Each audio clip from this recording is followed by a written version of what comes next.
District 203 had many topics on the docket at their latest meeting.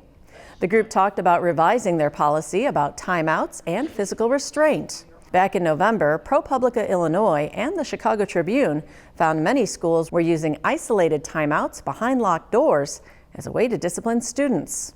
The Illinois State Board of Education issued an emergency order to end this practice, mandating a statewide update of disciplinary policies. In the 2014-2015 school year, Assistant Superintendent Christine Igoe eliminated isolated timeouts, but there are some times where it may be used as a last resort. The district does see instances when physical restraint may be used when the students are a danger to themselves or others, which is a rule they will keep. The new policy calls for a written documentation every time timeout or physical restraint is used. Also at the meeting, the group discussed their rules about students being able to self-medicate and the potential introduction of medical cannabis in school.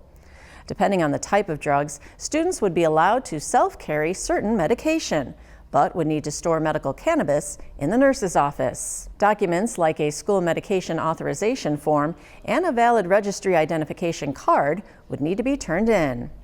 The medical cannabis cannot be smoked or vaped. School board members also gave an update on the recent Illinois Association State Board Joint Annual Conference.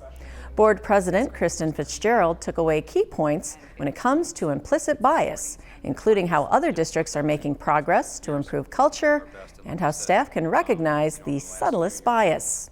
The next Focus 203 meeting will focus on implicit bias. The board will make a final decision about those two proposed policies at their next board meeting.